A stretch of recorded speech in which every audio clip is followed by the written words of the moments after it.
Hello, everybody, and welcome to another episode of the Emotional Embuffination podcast. I am your host, David Ian Boltson, and here on Emotional Embuffination, we are training to become emotionally buff enough to overcome any conflict in life.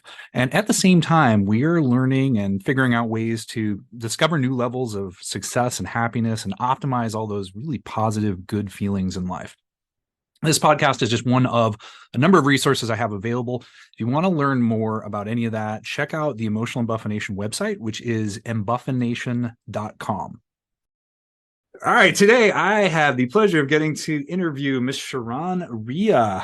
ShaRon has a couple of different hats that she gets to wear. She is a parent coach, a life coach, I believe. She is the founder of the No Judgment, Just Love global movement. So much of this is dealing with conflict and how you're managing conflict, how you're managing your emotions, negative emotions when you're running into those in the midst of conflict, and how to deal with drama. Is that all a fair statement?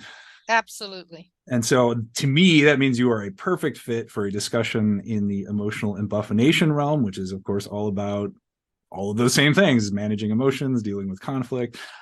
So ShaRon, thank you very much for agreeing to interview with me today. Thanks for being on the show. Maybe we can start with just a little bit of discussion about what it is exactly you do. So you're a coach, a parent coach, life coach. What does all that mean? What do you do? Yeah, great. First of all, thank you so much for having me and inviting me here to have this conversation. It just lifts me up when we're talking about emotions and helping people live in the world just more comfortable in being who they are. I'm a coach at the core. I work a lot with parents and families in those spaces. I think is the beginning for the rest of our lives, how we get our emotional intelligence, how we move through and become resilient or not. So I really work a lot with parents in some of the more frustrating ways when you're going through a divorce, when you're raising teenagers, which is a whole new, for me, wonderful time, but for most parents, not so much. I love working with dads that are taking on more of the role. And now there's a lot of well, there've been for a while, a lot of grandparents that for whatever reason, their children are out of the picture. And so they're raising their grandchildren, which creates a whole different communication issue because there's a generational gap. So I work a lot with helping people truly communicate what they want to say, how they want to say it, and allow people to hear it the way they hear it, and then be able to begin a dialogue about whatever it is the topic is. And I think that many of us learned how to communicate from our elders or from our school or from watching TV, and we don't really use words properly. We don't listen to understand. We don't speak to be understood. So very much a communication coach as well. And then with my global movement of No Judgment, Just Love, ooh, Lordy. That is the foundation for everything. It's the foundation for how I've chosen to live. And let me just say, this is not an easy choice because we judge all the time, and that's normal and human. And I'm not asking us to not be normal and human. What I want is when you do that, to take a pause and breathe, and then shift into what I call my GPS, which is my greatest personal shift. And then I have a lot of other thoughts that can bring me to more allowance for people and myself to be who we are. And from there, start the interactions. Wow. Okay, there was a lot there that very much resonates with me. Let me break some of that back there. So let me start off with your background before I get into the specifics about the actual coaching and the No Judgment, Just Love. How did you get? What brought you to all this? How did you get on this path in the first place?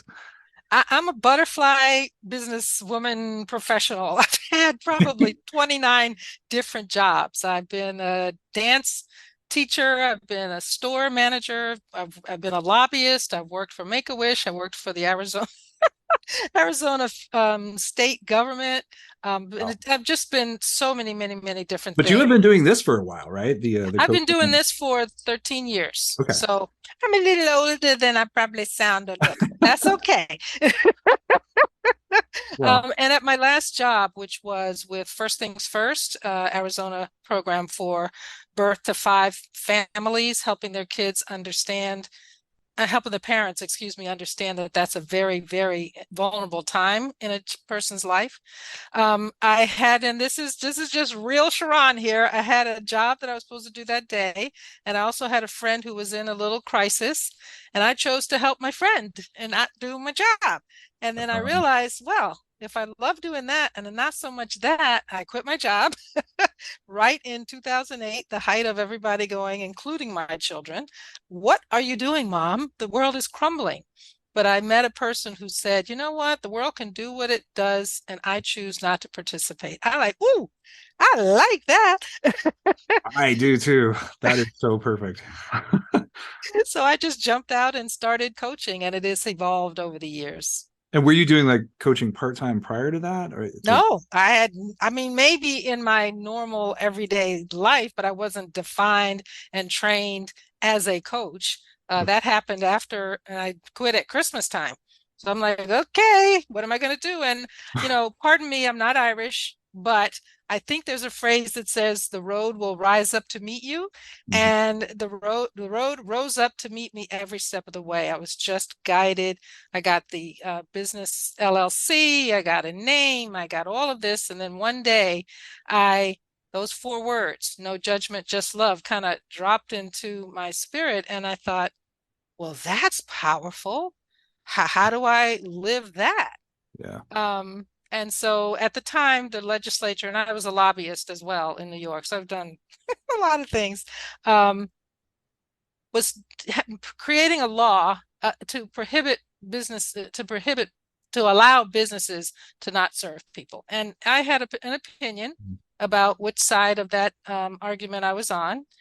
And so I gave myself a challenge. I said, if you can find a way to not agree with everything, but allow the other side to be and have their say, then you are confirmed to be able to be the carrier of these four words. And that's when I found out couldn't do it as a human on this earthly place, because I was like, what's wrong with y'all?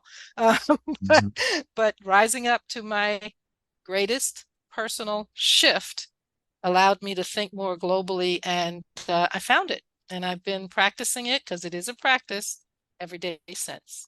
Love that message. Again, I'm going to circle back to that. So was there anything that took you to kind of this realm of stuff specifically? Like why are you passionate about kind of dealing with the, Well, the judgment and the conflict and the parents dealing with divorce situations and all of that?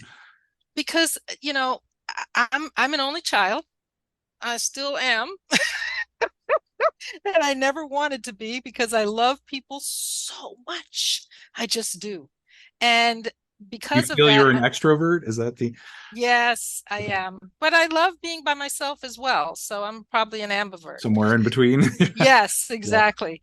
And so as an only child, the way I lived it was I kind of leaned into everyone else, because I wanted to be a part of this group and a part of that group.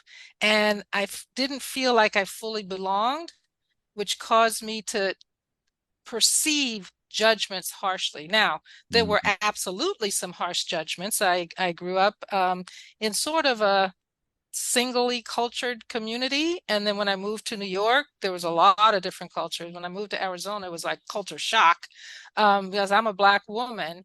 And yes, I've been judged. Yes, I've been racially profiled as a woman, as a Black woman, as a smart woman, all of that. And it hurts Sure. when you get judged by people. And so many different times I realized, if I'm feeling this, other people are. And we all put on a mask, we all put on a little superhuman cape, like nothing's bothering me. And deep inside, we're suffering. Yeah. Have you been through your own divorce? Or Yes. have you Oh, had that yes. experience? My sweet former husband and I were married for 21 years. Oh, wow. And no offense, David, but he's a lawyer and I'm not. He's already He's clearly a monster. Well, he just has a perspective that I don't always share, of how to speak to people. Wow, Uh, look at you, like practicing what you preach there. Like yes. that was a great spin. I love that angle. And And so we tried for 21 years to just come to peace. And he's, we're different as night and day. He's Italian, I'm not. He's, all of that. Yeah. And so I just chose because I knew he was terribly unhappy, even though we made this contract that we had to stay together, but I was just dying. We have two daughters, and I thought I cannot show them that this is the model of love in this world because it's Right. not. Right. So I chose to separate our family, transition it to two single households, and that was a really long time ago, and we're all doing well.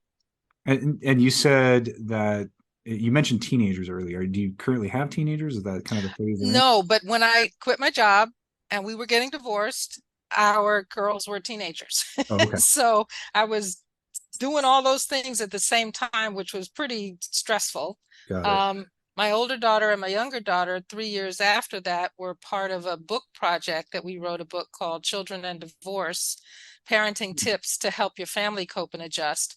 And that's when I just was starting the coaching business, and writing this book is kind of like a guide for different age ranges for kids and parents to know, what to do is all foundational and no judgment, just love, Mhm. how to help them when you're going through a divorce in different ages, because they need different things from the parents. Yeah. And then if you read it, it's a small book, if it's a mini book, and if you read it, it takes about 45 minutes. It's a hopeful story that divorce doesn't have to be the end of the world for anybody. It's your Right. perspective of how you move forward. Well, speaking as a former family law attorney, I very much agree with that. I mean, I feel like people have this impression that divorce has to be the end of the world or is the end of the world. And, it's funny. I've had a few times that I worked on divorces where people seemed perfectly fine. I've had people that they were about to get divorced and they went to the courthouse together with me, and they would like hug and, like, all right, well, this is great. They were very diplomatic. And I saw other people get almost upset that they weren't fighting about this like breakup. So to me, it's a very much an exemplar of exactly what you're describing there, that it doesn't have to be this like mess that just leaves everybody traumatized and you never recover from. There's other ways. So I Exactly. agree with you. I'll share a quick perspective of how I got there. I had a choice because it was a very toxic situation towards the end. It was difficult to uncouple us, Mm-hmm. just a lot of stuff going on. And I said, okay, ShaRon, you can either be a really slim, messed up woman or a slightly fat, healthy. So I said, you cannot deal with both of those at the same time. So pick one. Well, and I chose the my mental health.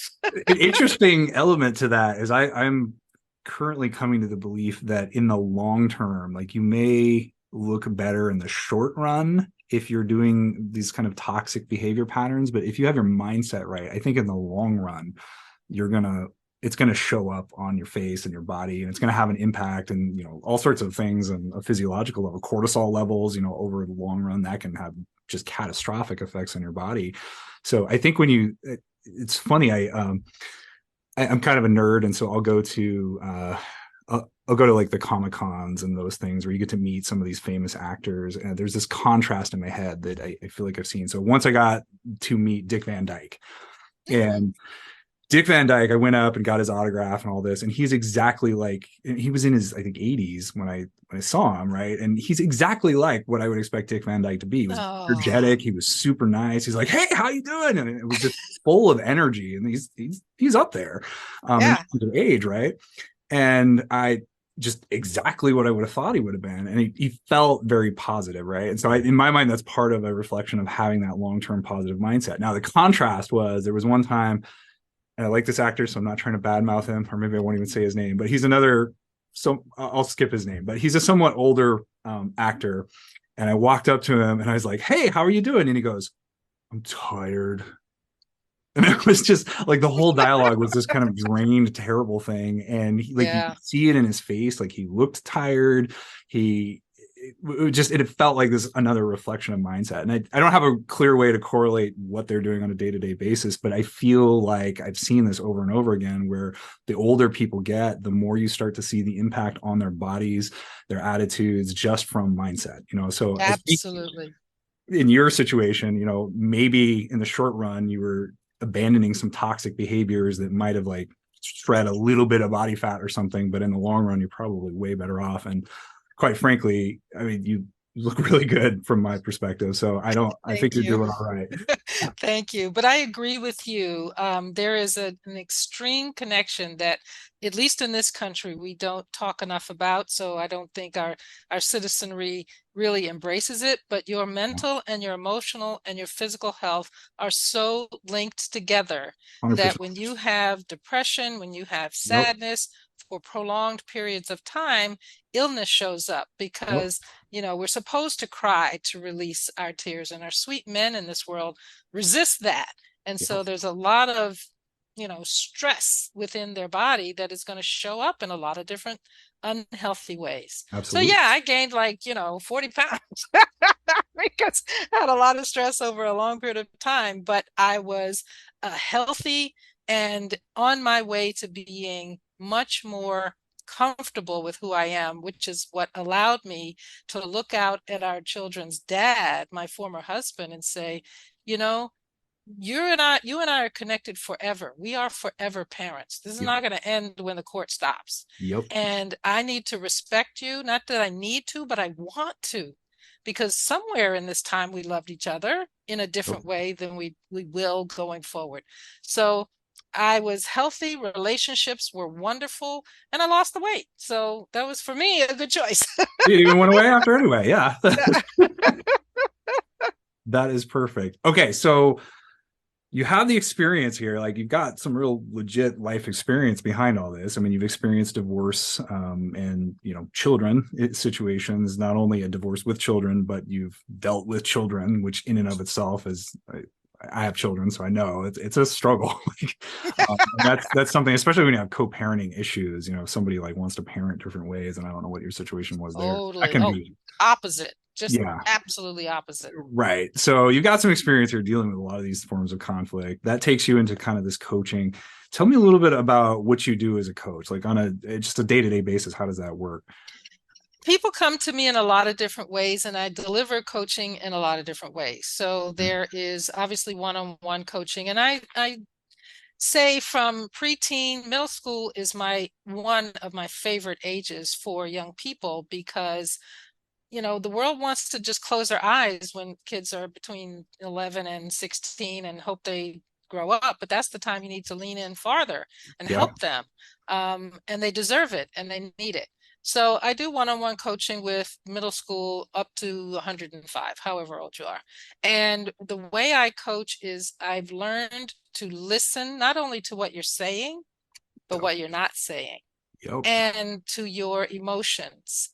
Very high intelligence for people's emotions, and I've created a space that I call the comfy couch. It's actually, I'm sitting on it right now, but you can't see it in my thing because I got the outdoor picture. And the comfy couch is a space where you can say anything in our privacy session. My eyebrows won't raise. I won't get aghast. I'll just allow you to release whatever you need to release.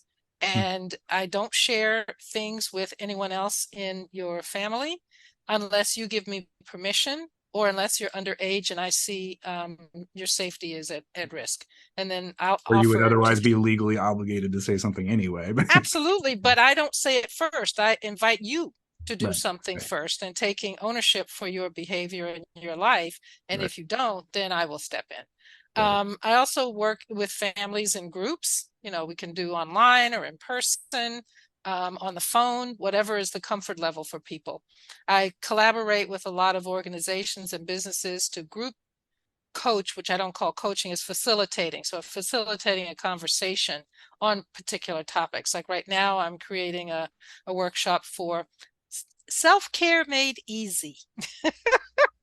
Okay. And I'm writing a complimentary book with that, which is an activity book, because self-care shouldn't be drudgery. It should be fun with word search and puzzles and games and thought process. So just like when you were a kid in a car riding with your little activity book. So that's coming up. You have a And lot then, going on. I'm sorry. You have a lot going on. I do. It's a, like I said, I'm a butterfly here, there, lots of things, and I'm a visionary too. So I have a lot of, like, sometimes I have to turn the thoughts off because they just keep coming. The ideas. I'm like, oh, gotta write that down. Gotta write that down. Right. So yeah, there's a lot of ways to deliver it, and one of the things that comes up often when I speak about it, and people remind me, is that I had the privilege of delivering a reunification program, not delivering it, but I wrote it under the heading of No Judgment, Just Love to Perryville, which is a women's prison here in Arizona, for a week with these wonderful women. And when you go in to a prison and you see the outside, the walls, the vacantness, then you cannot interact with anybody well. I walk in at Halloween and their orange jumpsuits matched their Halloween decorations, which made me laugh. And, and then I see them whole. I see their magnificence and interact with them in that way because so much judgment, not only from society, but within themselves, Oh yeah. has caused them to shrivel. So I hope that answers your question. It does, yeah. No, and there's actually, I want to circle back to a couple things in there. One, you were talking about, I guess, listening to what people are saying and what they're not saying. That one, that's another one of those comments that really resonates with me. So I wrote a book, Emotional Buffination, which is, I guess, one of the centerpieces of the Emotional Buffination project that I have going on. And in that, there's actually a couple different spots where I talk about it. But chapter 10, I have entitled "Stop Fighting with Facts." And my theme there is actually my last podcast episode was all about that topic, was just when you have somebody that's emotionally invested in an argument, what they tend to do is they say, my point is right, here's why. And then the other person kind of waits for them to stop talking and then jumps in and says, nah, my point is right, here's why. And so no one's listening. Nobody's like even paying any attention to what's going on. And they both just kind of get angry and riled up and stuck in their positions, and nothing changes. Worse than that, people become entrenched in their positions even more, because there's various research seems to show that you push someone further into their belief if they're already emotionally invested by arguing with them about it. The other thing there is the listen to what they're not saying thing, because that's one of my big themes in that chapter and another chapter is like, listen, because very often I find that people are not really arguing about what they think they're arguing about. Mm-hmm. Start arguing about the surface facts, frequently you're totally missing the point and people just get angrier. I mentioned this in the last episode. I had a former romantic relationship where I would argue with whatever we were arguing about, and everything escalated. And I had a friend who said, David, that's not what you were arguing about. She was upset about this other thing. And I went, oh, wait, Yeah. right. And then the next time it happened, I remember stopping myself because I was starting to argue again. I went, what are we actually arguing about? And then I thought about it and I was like, wait, I think we're talking about this other thing. And then I started talking about that and it immediately de-escalated. It Yes. seems to go Yeah. back to what you're saying here about like, listen, not to just what's being said, but also to what's not being said, because to me, that's super important. That's also very consistent with what I said in the Emotional Buffination book, which is just shut up and listen. Pay attention to where they're coming from and why they're arguing in the first place, because you have a much better chance of getting somewhere by just listening. But David, we can't, and everything you said is so right on, and I hope people will replay it over because it's so important. Yeah. And what I've come to know over the time for myself, my former husband, my kids, friends, we can't listen well, Yeah. meaning we can't give what we don't have. If I have 8 apples and you want 12, try as I might, I cannot give you 12 because Yes. I only have 8. And when we haven't learned how to even listen to our own internal nudgings, our own emotions, our own thoughts, how do we give that to someone else? That's a fair point. Because, like you said, we're entrenched in being right. And I remember this argument with my former husband so many times. I said, you are a phenomenal litigator, but we are not judge and jury here at your home. Yep. Do you want to be right, or do you want to have a relationship with us? Right. Because those two things won't work. Yeah, no, okay. So you're 100% right. I agree with that too, and that also ties to something else I talked about in the book. There's one, I can't remember where exactly I said this, but in the book I mentioned there's a YouTube video that kind of talks about how to win a fight in any argument or something like that, or how to win any argument. Right? I can't remember exactly what the title was, and it has like almost 2 million hits the last time I looked at it. Like there were over 2 million people that had seen this video, and the entire video was just about how to kind of use these little like logical tricks to dupe somebody into like looking like the idiot when you're in the midst of an argument. And my point in the book was, what the heck is the point of that? You know, if your objective is to resolve conflict, to not be miserable, to solve the problem in front of you, like just making somebody else look stupid in the midst of a single argument doesn't get you anywhere. So the other thing that sorry, you're getting me excited when you're about these things. The other thing there is that a lot of times I have this perspective that sometimes people are so wrapped up in their own variants of pain that they can't see beyond that pain. And so sometimes, you know, again, consistent with that message of, you know, sometimes people aren't saying what they're actually saying. If they're angry with you, they might not be capable of hearing anything because they're just so caught up in what they're feeling that it's like there is zero capacity for them to get beyond that, which means that in essence we have to deal with our own pain points and get them under some level of control before we can start going outwards and listening to what someone else is saying. So once again, I 100% agree with you. Assuming that was consistent with your message. Yes. And, you know, I think I don't think, I am pretty certain for me, not for everyone, is that I have to only keep talking about America because I don't live in another country. So I just know this one is so, in every aspect, we are in competition. You know, all of our sports is competition. Our school, did you get an A or did you get an F? You know, in driving, you get rewarded if you do this or don't do that. Yeah. And it's very difficult. I understand why that video got so many hits, because we are conditioned to win. Yep. We are not conditioned to allow people to have their say and find a way to come together for solutions or walk away and agree to disagree. We just want to win. So even the beginning way they titled it is not how I would answer it. I wouldn't even go there because it's not about winning. And being a lobbyist and being in government and watching our sweet government struggle right now, and be interviewed, I stopped watching a lot of things because I want to tell the interviewer, that's not the question. Don't frame it like that. You give two opposing, there's a whole litany of things in the middle that this person could talk about. And so I get trained when people ask me a question, I go, that's an interesting question. I'm going to answer it this way, you know, whenever someone asks me, because I don't want to get I don't want to fall into the trap of responding in a way that is inconsistent now with who I've become. And is just compliant with your leading question.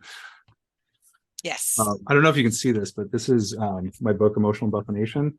This is in chapter 1. What is winning? Yes, exactly. I go into a whole subsection there about like, what does that even mean? You know, if I win the argument, did I win? If I get split custody, did I win? You know, I talk about the exact same thing there. It's just we're so primed to, I've got to win. You know, I've got to beat my ex. I've got to beat this other political candidate or whatever. And it's like my side. You know, it's like I can't have any resonance with your side because then I'm a traitor for my side. And that's the problem with sides. Yeah. You mentioned a little bit earlier when we were talking, you made some comment about kind of men that have a tendency to I guess kind of avoid some of the things that they otherwise should. Do you notice with respect to this, well, any of this stuff, I guess, gender distinctions? Do you notice like trends? Not that all men and women are the same in either direction, unequivocally. Do you notice patterns? Yes, I do. And what I have to and this is a shift for me because I'm of generations where there were two genders. Right. And now I talk in forms of personality, a male personality. Sure. Leaning versus a female, which could be in any type of body that you would see. And so, and also how much freedom you've grown up with to be able to express your feelings or be in touch with your feelings. Yeah. Stand up and be a man. Don't be Right. soft. And those things are, they had their time and they do have their place. Mhm. But when you're trying to uncover who you are and what is important to you, and this is how I kind of describe it, is that, your brain is like a computer. It only spits out what you put in, Mhm. and it will give it to you in the way that it thinks to protect you from being hurt or harmed. Yep. So that is a very excellent use of your brain for logical thinking. But your heart and your emotions tell you exactly what's going on at any moment in time. And it's not there to protect you, it's there to inform you. And when you can lean into your emotions and not make them bad or wrong or scary and just say, "Oh, I'm feeling scratchy about that person. Let me pause Yeah. and uncover what I can think let me just stay away from them for a minute or go closer to them for a minute." Whatever it is, our emotions are our information source, and we have shut that down in this country. Oh yeah. Do you feel that 2020 and the events since then was an exemplar of all this? I think that just like a pot of water on the stove, it's been boiling for decades. Mm, And at some point, the pot will boil and it will boil over if you don't watch it. And we have not been watching the lead up to all of that. How, you know, well, I don't want to get into all the things that I want to say, but, from the 60s, 70s, 80s, 90s, early 2000s, we have gone farther and farther, not completely in every aspect of society, but many aspects. Got to be about me yeah. in disregard to you. I got to have more, or I can't share because there's not enough. Yep. It's so yes, I do think that elevated it to a level that we could all see what the challenges are. So I don't shun it. I kind of bless it because, when things are under the covers, moving around, you don't know what's under there. It's true. And now that the covers are off, it's like, holy moly, holy, that's what it was under there. Interesting. Yeah, that's an interesting perspective. Let me, I'm bouncing around a little bit. Going back to my question a second ago. So you are noticing at least a distinction in terms of maybe gender is the wrong word, or maybe it is the right word. Because I mean, if you look at gender and you define that as a sort of your leaning, whatever kind of physiological body you're in, do you notice or do you use a different approach if somebody's kind of leaning in terms of one gender energy versus the I other? do. I do, because with no judgment, just love, and with how I have chosen to live in the world, I want everyone to feel comfy on this comfy couch. Okay. And if I come at a man the way I would come at a woman, and I'm using those two terms loosely right now because more women seem to be in touch with their feelings, not necessarily understanding them all. Many men are pushing down their feelings so they can Oh yeah. have a perspective to live in this world as what is deemed manly. Um, Right. I do come to them. And with everyone, I ask more questions than I give statements because I don't really know what you know Right. fully in your life, but I have some inklings and some experience to help you uncover what you might not know. So yes, with men, I absolutely know that there is more often than not an unspoken and probably an unawareness that please let me be in front of someone who allow me to have my emotions because they are strong, raw, and they're hurting. Hmm. Interesting. So what do you do with that? So somebody comes out, they've got painful emotions. I mean, where do you how do you direct it? What do you do as a coach? It's personal to each person that I work with, so I don't have a general specific thing, but generally, like I said, I listen to what they're saying to me Okay. and what they're not saying to me, and I inform in the question that I ask. I remember a gentleman was having some trouble because he said, who was it? I don't, unfortunately, there's so many, many young, sweet men who have lost their lives in the past years. I just can't remember everyone's name, but he was Sure. saying, I'm afraid to go out. And yet I know that I have to be strong. I know I'm a man. I know I have to, but I am afraid to go outside and interact with what I deem as an authority figure.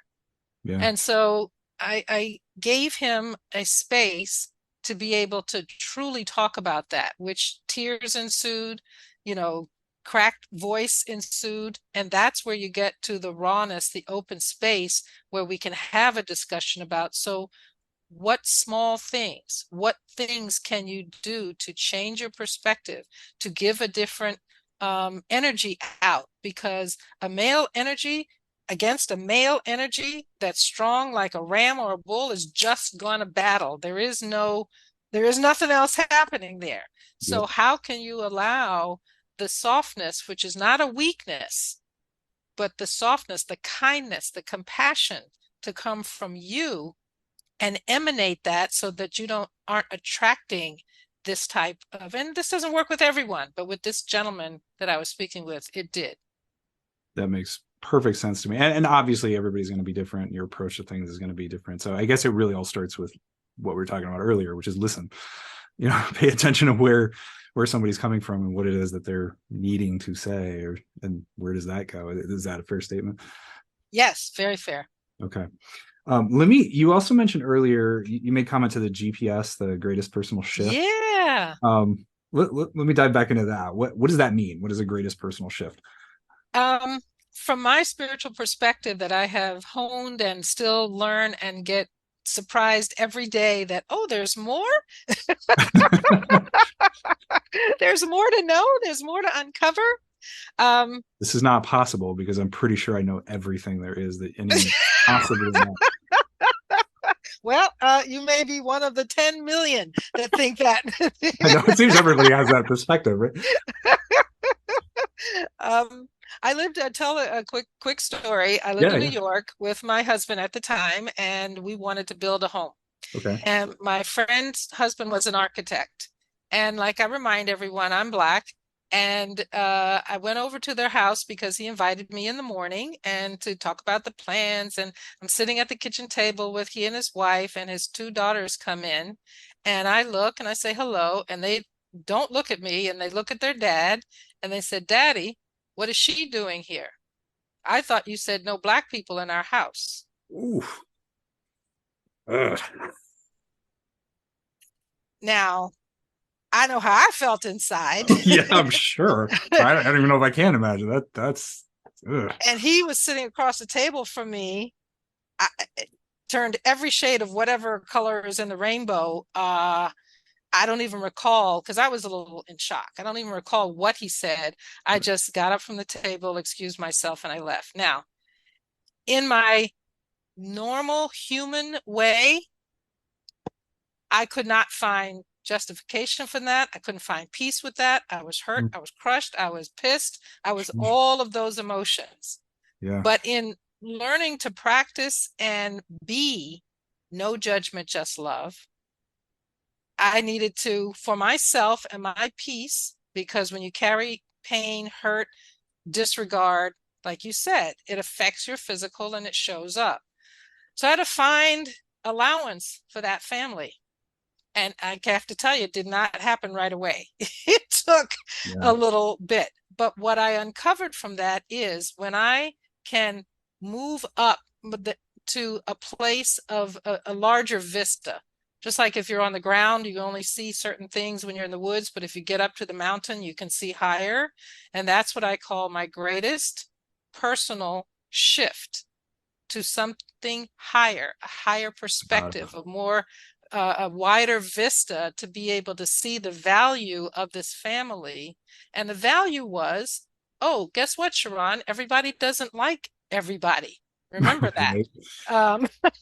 Oh, guess what, ShaRon? Parents do say things in the privacy of their home that they really don't realize their kids are going to repeat at the most inopportune times. So I had all kinds of conversation that allowed me to find the peace with that situation.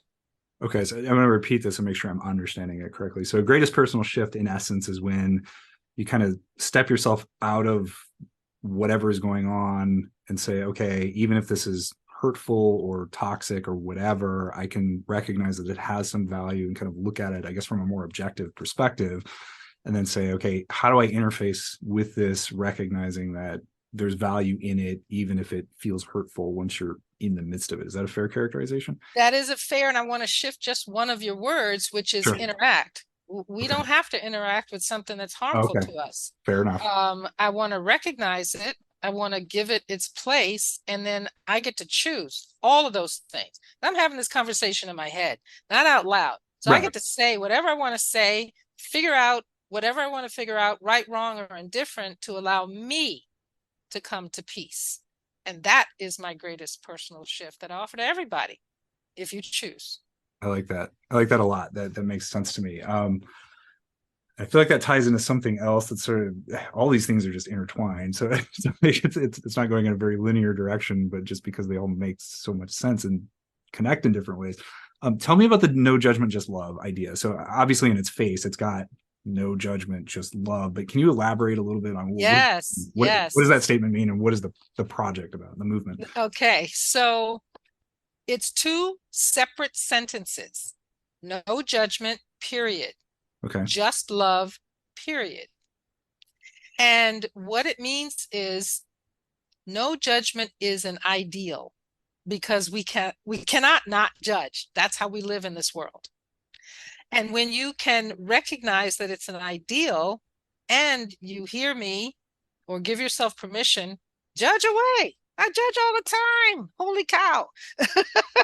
It's what you do with it after you make that judgment that brings you closer to the second sentence, which is just love, or keeps you stuck in the first sentence of judgment. Oh man, that's pretty powerful. Do you here again? I feel like you're reminding me of something that I have written about. So, at the end of the Emotional Embuffination book, I made this comment. I say this at the end of every one of the podcast shows I've done too.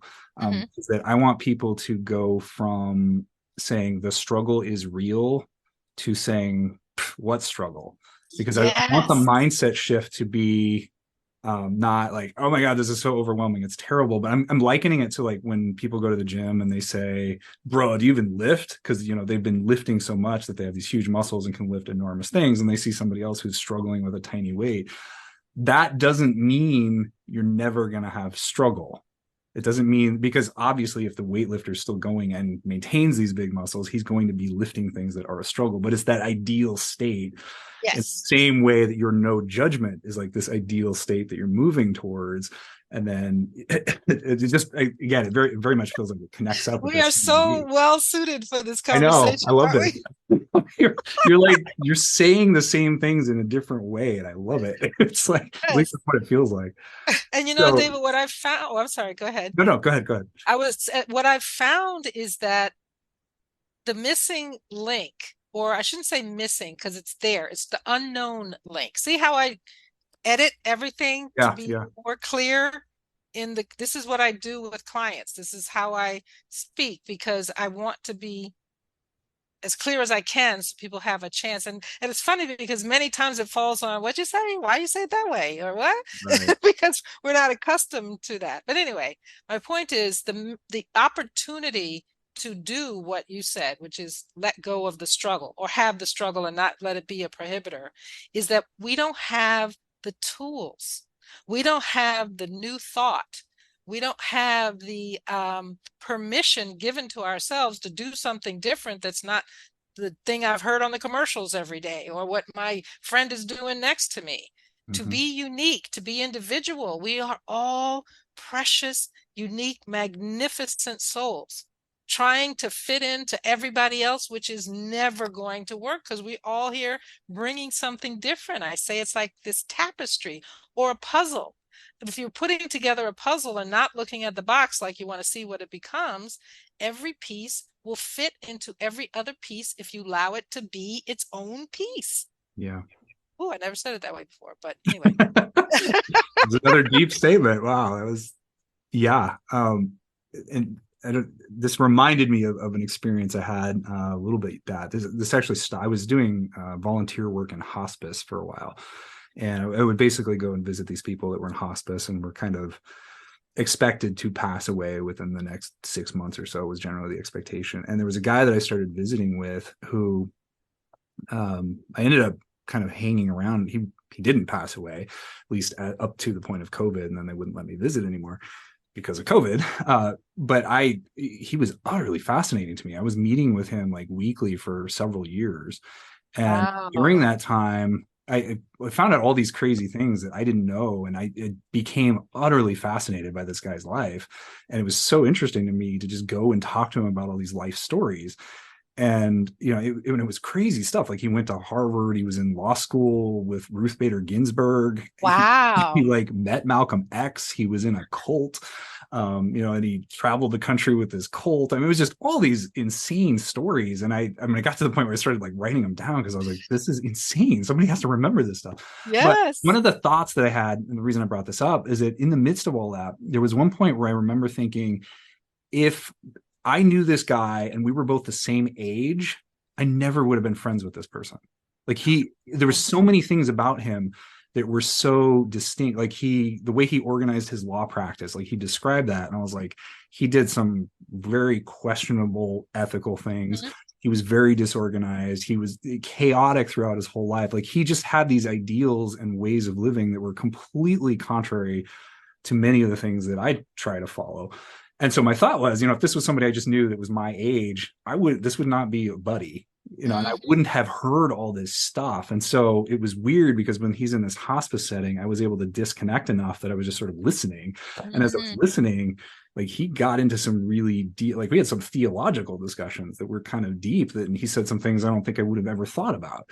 Mm. So it was sort of this just acceptance of him for what he was, no judgment, Yes. and just saying, okay, like, let me figure out whatever value is there. And I ended up getting a lot out of that interaction. But because I kind of set aside all these, well, you don't follow my ideological structure, and therefore you're a monster and I don't want to talk to you. Instead, I just kind of sat back and listened. And then later, it wasn't even until later that I realized I wouldn't have quite meshed with him. But by that point, I was already fascinated. So, And wouldn't the world be a phenomenal place if we could all do that for each other? There indeed. are so many Yeah. so many stories inside of each one of the 8 billion people that are here that will go untold, because you sat on the comfy couch with him, in Yep. my view, and allowed him to just be comfortable to share all that, because you were willing to put aside whatever judgments you had. So thank you for sharing that story with me and everybody who's listening. Yeah. I mean, I was joking earlier, obviously, when I said I knew everything. I mean, there's so much to learn still, and there's so much, but I mean, so many of the things that you're saying resonate so much with my experience with this whole emotional buffination project, in terms of how do you manage conflict? How do you get along better? How do you optimize happiness on a day-to-day level? Like, how do you Hmm. maximize the positive things that you're feeling, and how do you interact with people so that you're eliminating the fights? And this is, well, if I can just attack one more thing, not attack, that's Sure. not, if I can dive into one more thing about Yeah, the yeah. no judgment, just love concept, as I'm hearing it, that I really love about it, is I am a huge fan of the idea of the drama triangle. And I know I mentioned this a little bit before we were Yeah, I don't started the explain. podcast. Yeah. So I've got a separate podcast about it for anybody that's listening. Check it out. I go into a lot of detail about it, but basically the drama triangle is this idea. It's sort of a model of human interactions when people are experiencing things they don't like, and it's a triangle. So there's 3 points on the triangle, and each of the points represents a different mindset. In essence, it's this role that we step into. On the bottom of the triangle, the bottom point is a victim. The upper left point of the triangle is a persecutor, and then the upper right corner of the triangle is a rescuer. So what we do is we kind of jump into these different positions of this whole dynamic. So we say, I'm a victim. I can't do anything because that person or those people or that class of people or whatever over there are holding me back. They're stopping me, and it's their fault. But now I'm powerless to change anything in my life, and my life is terrible because of it. The problem there is you don't change anything. You just get stuck in your Yeah. middle, right? The persecutor role, typically that person is acting out of anger, trying to correct the wrongs that they perceive. So this is the person that's like snapping back, yelling, judging, going crazy. And then the rescuer role, usually they try to jump in and they feel like somebody's oppressing the victim and they want to step in and help them. But the problem there is they're trying to fight the battle on behalf of the victim, leaving the victim disempowered. And so what we do is we kind of shift around into these different roles. And where I was going with this is that in the no judgment, just love, well, backing up a step. So the problem with the drama triangle is it inflames conflict. It doesn't help. Yes. You remain a victim if you're associating with that role. If you're a persecutor and you're getting angry and lashing out at someone, that tends to inflame problems because people get defensive, they lash back at you, they entrench in their positions. And so what I so much love about No Judgment, Just Love is that I think it's tapping into the same model, because what I saw in family law all the time, what I see with conflict is people get super angry, they scream at the other person, they won't listen, and it's just, this is your fault, you need to fix this, you did this to me. And so then the other person gets defensive. And so No Judgment, to me, correct me if I'm misspeaking about this, Go, but No keep Judgment going. is in part saying, get rid of that, detach from this persecutor role and then kind of step in and just show some care for this person who may be in whatever other role you are. You're not inflaming the problem. Then you open the opportunity to create some dialogue, to create some level of resolution, Yes. and it fundamentally alters the conflict framework. And that's a big part of why, if I'm understanding you right, this to me Yes. is a huge model. And this is a there's so many, I think in pictures a lot, so there's so many analogies going on in my head right now when you're talking. And the one that comes to mind is, as parents, we think our kids are our property, and then we Oh want to yeah. raise them in a certain way, and then we send them out in the world, and we have to let go and let them become who they are. Yep. And so, with No Judgment, Just Love, I know what it means to me. I know what I'd like people to get from my perspective, but I adore when other people have a definition for it that they've embraced that says it a little differently than mine, but it resonates. And yes, so what you just said, Okay. thumbs up. So whether you agree with it or not, you No, feel I do agree with it. I absolutely do, because when you were talking about the triangle, which I've heard before, and now it reminds me, what I saw was a triangle with all of those labels, all of those selves, yes. not as different people, because we all do them within ourselves at any Oh particular yeah, point in exactly. time. That's part And of the model, actually, is that you're constantly rotating around to the different roles. and what I saw in the middle wasn't an empty, was a whole ball of pain, a Yes. whole ball of Oh, I like of that. fear, I a like that. whole ball of injustice, a whole Yep. ball of depression. All of that's in the middle. So Yep. we don't get a chance to exit the triangle or the circle because we haven't dealt with the center Oh, yet. that's good. I like that. That's really good. I've never even thought of that as an angle, but it's almost like you're in this circuit you can't exit because you're stuck in this. It's often characterized as the drama game or the drama triangle game, because people just play this game and they get kind of stuck in loops, and it's like you're looping around the pain and the injustice and the drama. I like that a lot. And if I'm sure you do, about how our brains function, they function by repetition. Yep. So when you are constantly in this circle, you don't know that there's anything else but this circle, Mm-hmm. because your brain has said, oh, we got that. Okay, you're doing it over and over again. Click, it's in now. So anytime you try and get out, your brain's going, whoa, whoa, whoa, where's the circle that you were in? What's this over here? So it really takes compassion, effort, awareness, knowledge, support to be wanting to go into that middle of the unknown pain that you don't know how far or deep that goes, in order to release yourself from that triangle circle of events. So those roles. But when you do, oh my goodness, fresh air. Yes. The levels of happiness are off the chart. The level of fulfillment, and I don't even have the vocabulary right now. I can just feel it in my soul. So anyway, that's when you get closer to the love, the bliss, the majestic, the unimaginable joy. Sorry. No, no, no. You're speaking my language right now. This is absolutely perfect. I'm looking at the clock. I feel like I could continue this conversation for a very long time, but I'm kind of getting up to the point where we should probably be wrapping it up. So Yeah. let me do this because I really like this conversation. And I could probably go on for a very long time, and I want to be somewhat respectful of your time as well. Um, I have one question I've been asking all my guests. I'm going to ask you that. All right. So last substantive question here. And this is what I've been asking everybody. If you could offer one piece of advice to people about emotional health or strength and how to optimize those good feelings, what would that piece of advice be? Cultivate your own self-love. I like that. Good advice. Most definitely. ShaRon, thank you very, very much. It has been an absolute pleasure. I very much appreciate you being on and doing this interview with me. Like I said, I feel like I could go on and on and on because you're very much speaking my language. So thank you very much for your time today. Thank you for being on. And I guess I will cut you loose and have a great. Oh, thank you so much. This has been a joy.